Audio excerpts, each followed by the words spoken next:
Sa buhay ko po, minsan yung pagbibigay ko po ng tithes, minsan iisip ko po yung babawasan ko po yung aking pagbibigay. Pero iniisip ko naman kung babawasan ko yung pagbibigay ko, tapos ngayon, mabibili ko yung mga gusto kong bilhin. Kaya lang, nakukonfit naman ako, sabi ko, mabibili ko nga yung gusto ko. Pero yung pagpapala sa akin ni Lord, baka hindi niya ibigay sa akin 100%. Pero ang nag-aamit ko sa akin nung umaga ko sa isip ko na kailangan ibigay ko yung tithes ko para sa Lord kahit naghihirap po ako. Yung hindi naman yung hirap na hirap, at least nabibili ko po yung gusto ko. Pero po yung pag nagbigay po tayo sa Lord, kasi hindi po tayo nagbibigay sa tao, nagbibigay po tayo sa Panginoon, kasi po yung Panginoon, siya po nagbibigay ng mga, ano natin, ng mga, sabihin, yung pang-araw-araw natin, yung pangangailangan natin, especially po yung health natin.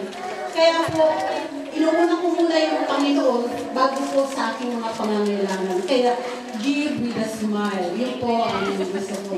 Kaya po yung sa kawikaan po, na sabi po sa kawikaan, ang taong mapagbigay ay lalong yumayaman. Ngunit naghihirap po ang tikong na kamay. Yun po.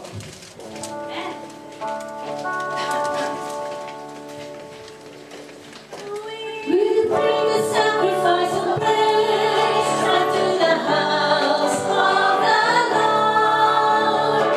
We bring the sacrifice of praise unto the house of the Lord.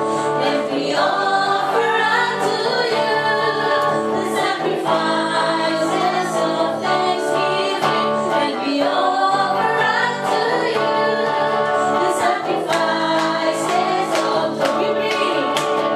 We bring the sacrifice of praise unto the house of the Lord. We bring the sacrifice of praise unto the house of the Lord. And we offer unto you the sacrifices of thanksgiving. And we offer unto you the sacrifices of Lord.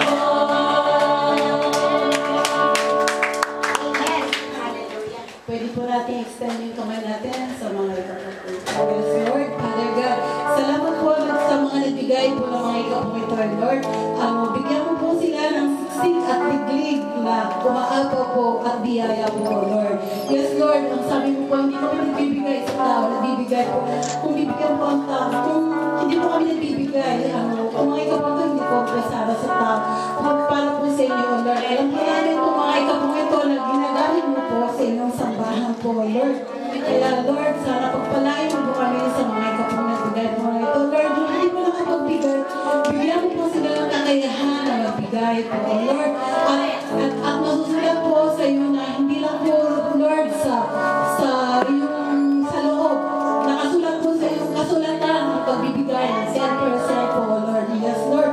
I-desire mo po ang puso po namin sa pagbibigay ng 10% po, Lord.